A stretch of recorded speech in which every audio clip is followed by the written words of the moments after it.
We have vision, and it looks totally fantastic as opposed to earlier when I was on. Now the question becomes this juncture: can you hear me? You know what I'm saying?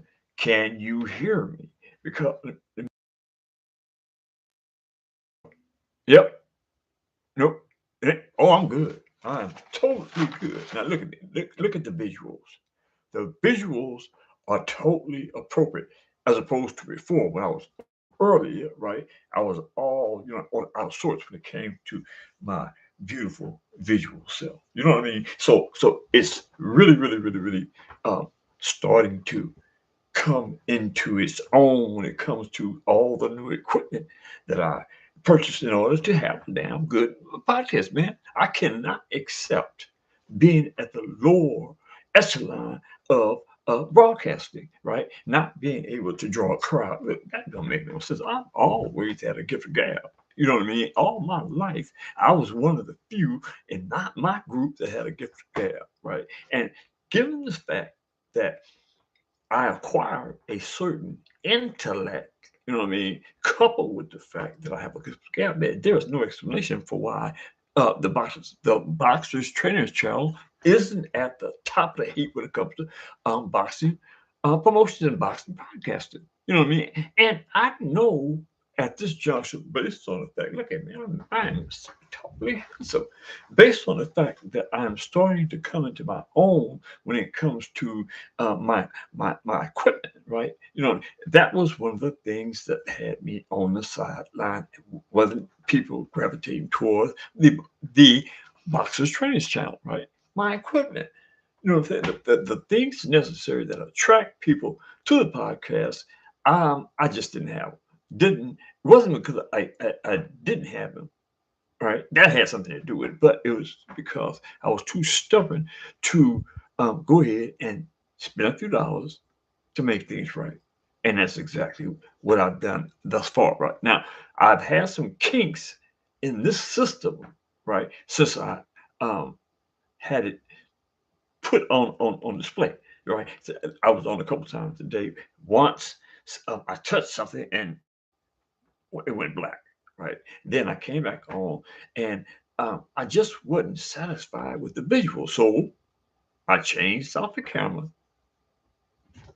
How do I look?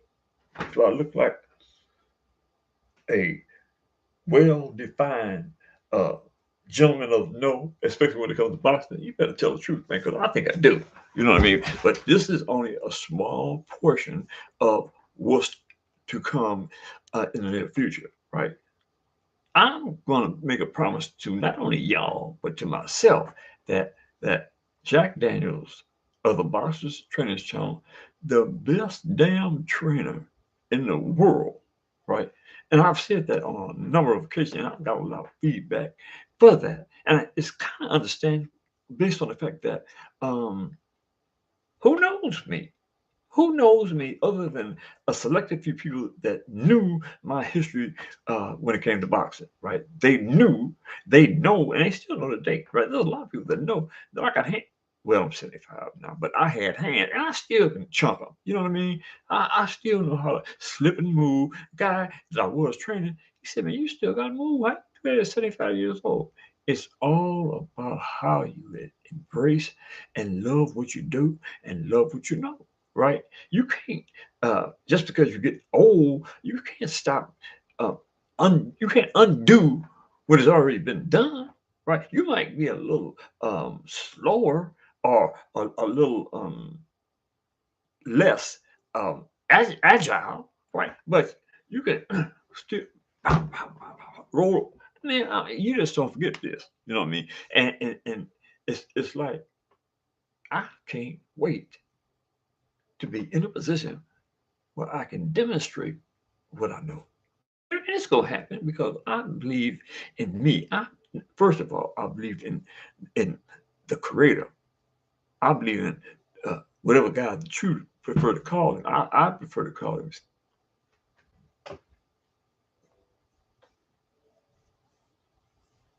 That's weird. Got some on this side of my face, but I can't seem to find where it is. There it is. That was weird. I choose to call him Allah, right? You call it what you want to, but I choose to call God Allah because that's what I practiced for over 50 years, right? And I strongly believe that um, uh, Allah is God and that Prophet Muhammad sallallahu alaihi wasallam was the last messenger of Allah. You know what I mean? And so that's not to say that Jesus isn't a primary figure in the scriptures because he is. He is mentioned in the Quran, right? But the fact is that most people have a misconception about Jesus Christ. And let me be the bearer of good news, right? Jesus Christ is and was a prophet. He was a prophet. He wasn't God. He was a prophet to God. You know what I'm saying? And y'all don't want to hear that, but research that and find out whether there's any validity to it, right? I mean, you can go on all your life and think something is true, and it doesn't necessarily mean that it's true. Certain things are said and done because it's in the best interest of what has been expounded. You know what I mean? It doesn't mean make a lot of difference whether it's right or wrong. The fact of the matter is that uh, that has been alleged for centuries. And nobody has stepped said, wait a minute, man. Wait a minute. If God is God, how can Jesus Christ be God as well? He is the Son of God, right? He was embraced the very same way that Prophet Muhammad sallallahu alaihi wasallam was embraced by the Creator. You know what I'm saying? So let's be perfectly clear about that and stop running around here spewing about stuff that is important to the world, right? That only a few have the scrotums, right, to publicize. Jesus Christ was the Son of God and a prophet. Thank you very much. So let me say this before I get up out of here. You know what I mean? Like I said, let me get the info. Hold on. Like I said, I was I was on earlier, actually testing my equipment. Really, you know, I mean, I was on doing a show, and at the same time, I was testing my equipment. You know what I mean? So, um, I just had a lot of things that was going wrong with my equipment that I wasn't able to correct. But I've been in here, you know what I mean? I've been in here. And look, I have to be.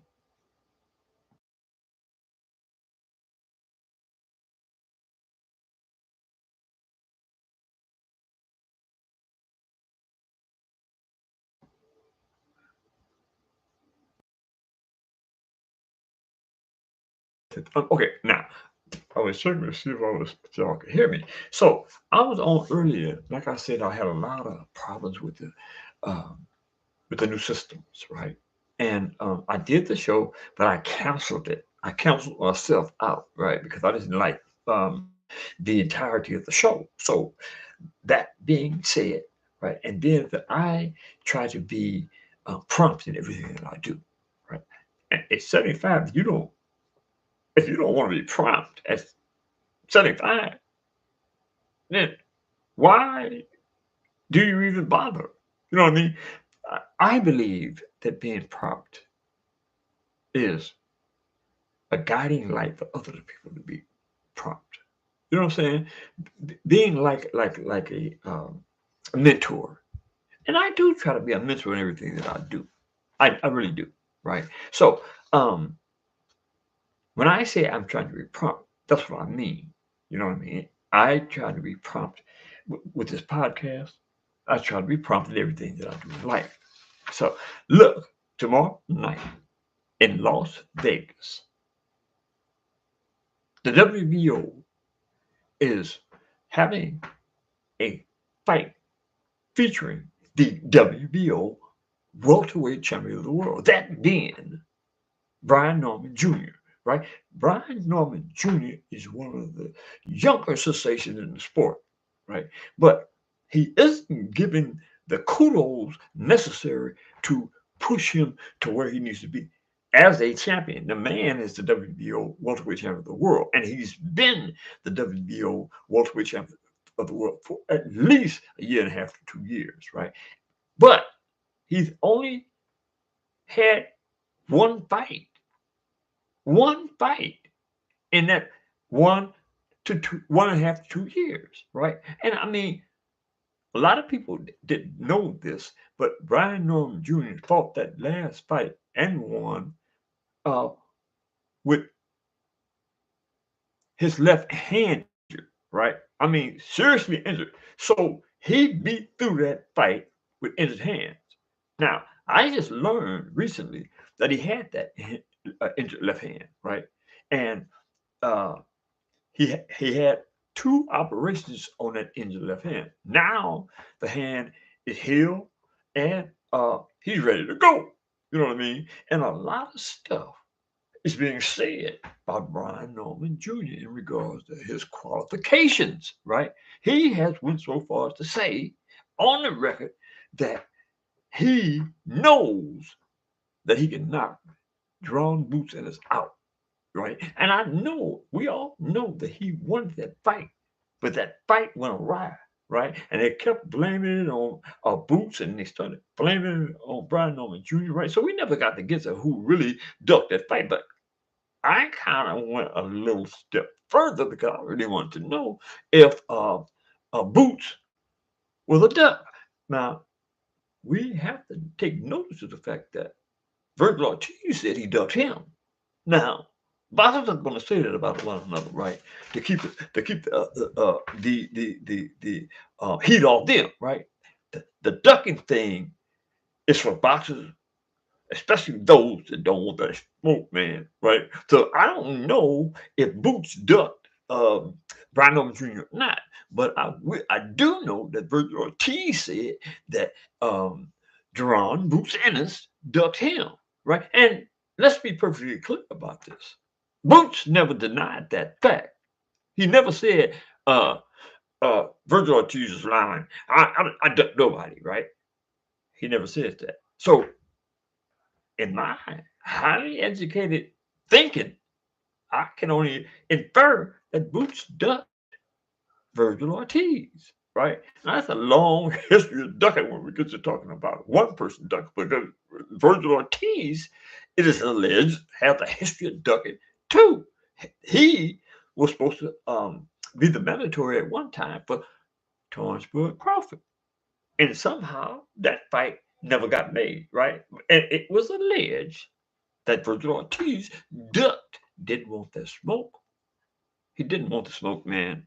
You hear me? Now I know it's a lot of y'all out there saying, man, that cat don't know what the hell he talking about, man. Virgil Ortiz will fight anybody. He will also now if you're saying that, you know you're lying. You know you lying. You know what I'm saying? But I'm quite sure it's a gang of y'all out there that's saying that. And that's perfectly okay with me, right? I'm just here to tell you when you're lying, I gotta tell you you're lying, right? And it's a lot of y'all again are saying that Virgil Ortiz is a duck. Yeah, he ducked Torrance Crawford. Now, to a certain degree, as a professional, right, a one-time bad butt boxer, right, I never did that, ducked, but I can kind of understand why Virgil Ortiz ducked Bud Crawford, right? Because Bud Crawford is really a bad mama jamma. You know what I'm saying? And a lot of people, you know what I'm saying, they act like they want that smoke, but they don't really want that smoke from Torrance Bud Crawford, right? It's only a few people that I really believe that will step up to the plate if the money was right and fight Bud Crawford. And that one being that I know for a certain it's Devil the Dream Haney. You know what? It always seems to come back to Devil the Dream Haney because I say Devil the Dream Haney a lot because Devil the Dream Haney has impressed me to such a degree with his entire boxing background. Right? He's a stud. You know what I'm saying? He really is one of those dudes that'll take all the smoke. You know what I'm saying? Minus the fact that he only had one mismanagement when it came to that particular fight. And that was Ryan Garcia, right? And I'm not blaming anybody for that, right? But I will say this: the way that I know that Devin Haney can perform, that Devin Haney can put his hands on another, right? That incident between he and Ryan Garcia was really something that I think that shouldn't transpire, right? And contrary to the fact that there was a lot of claims about the Austrian, right? And my highly educated opinion, I believe that had Devin Haney fought Ryan Garcia on any night, Austria included, he would have whooped Ryan Garcia's butt. But he didn't fight the Devin Haney style of fighting. He fought what y'all, the fans, wanted to see him fight. Y'all was calling for him to be a brawler, to go in there and go hand in hand. And kind of, hey, today, I know from way down on the inside that Devin the Dream Haney has corrected that nonsense, right?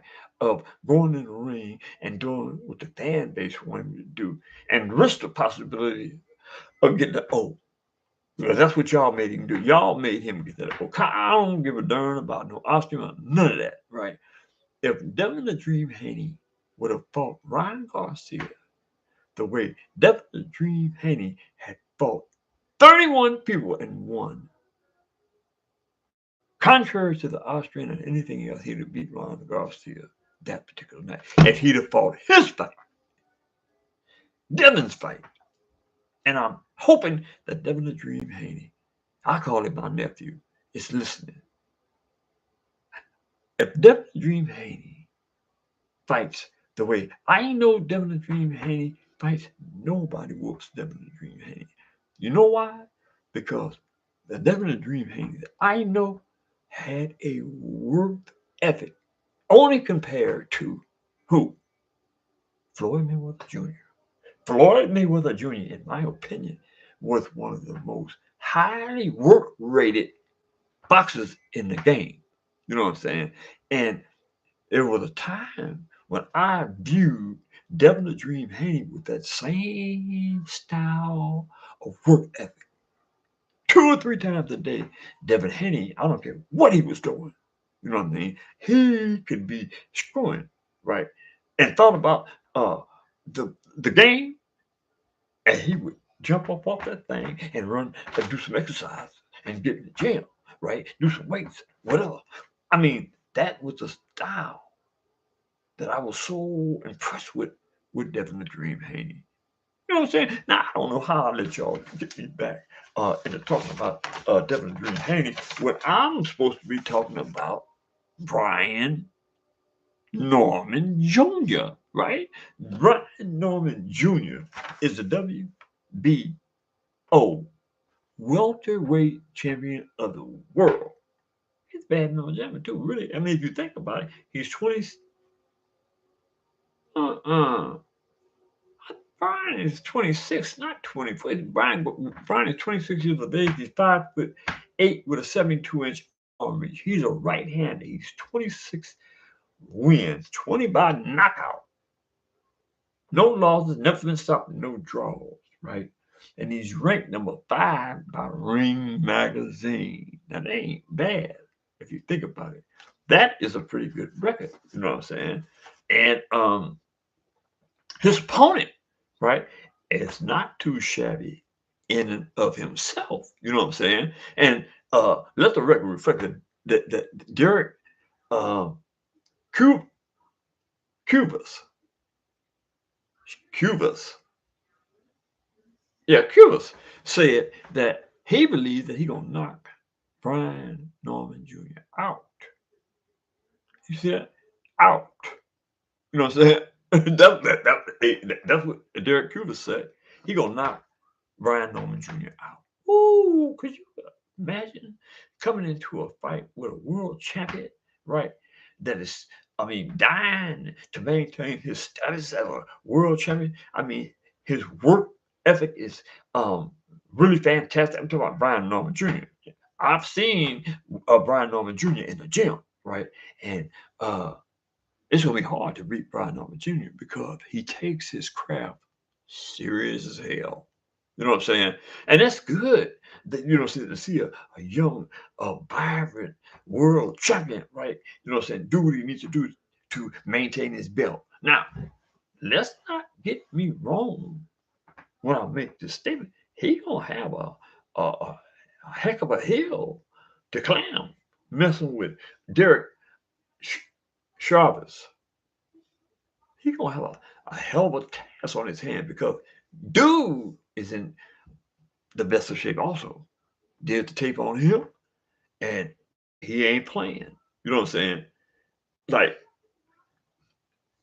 Derrick, 26 years of age, he's 5'9" with a 70-inch arm reach. He's the right hand. He has 27 wins, 19 by knockout, one loss. He's never been stopped, one draw. Right? Um, there wasn't any viable rankings on him as far as the um, WBA, WBC, IBF, WBO. There was no rankings. I couldn't find any definitive rankings, but I'm quite sure he has to be in that top 10 if he's fighting a world champion. That's common sense analogy, right? So this is going to be a good fight, right? And I gotta, you know what I'm saying? I kind of see it as uh, I want to say a 60-40 Brian Norman Jr., right? I'm going to give Brian Norman Jr. the edge, right? Because he's a champion. Why should you give him the edge? If he's doing all the things necessary to maintain the status of a champion, right? In the eyes of the people, why wouldn't you give him the 60-40 edge? You know what I'm saying? Now it's up to Brian Norman Jr. to go in there and whoop on their Chavez. It's up to Darren. It's up to Brian Norman Jr. to go in there and whoop on Derrick Chavez's Punda. You know what I'm saying? So I mean, it's going to be a good fight. It's going to be a humdinger, if you will. Tomorrow, 8 o'clock, I believe. Um, Las Vegas, Nevada. So I'm anticipating this to be a good one, y'all. What about y'all? You know what I'm saying? I'm going to start having to find a slick way to get more traction with y'all, right?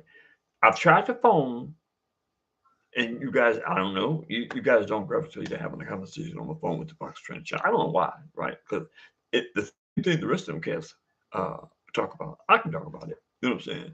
But the thing with me is, I'm gonna be firm with you, playing and catering to you because you called in or just for the numbers. No, you called into this channel, you're gonna get totally true when it comes to this boxing, right? Because that's what I love to do, man.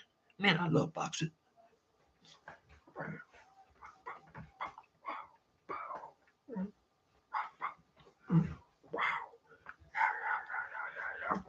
You know what I'm saying? Love the sport of boxing. And if I gotta stand up here all by myself and talk about the way that I love boxing, man, that's what we gonna be doing. You know what I'm saying? So look, man, um, I appreciate y'all, really do. You know what I'm saying? Ain't got nobody in the chat, but that's okay. That's okay. Because before it's all over, people, before it's all over, Coach Jack Daniels of the Boxing Training Channel it's gonna have a whole bunch of people coming in and saying, "Man, I love the way that old man get out, man, because he be popping it." You know what I'm saying? And that's exactly what my intentions are, to be popping it with the truth. That being said, look, man, gotta go to bed. Later.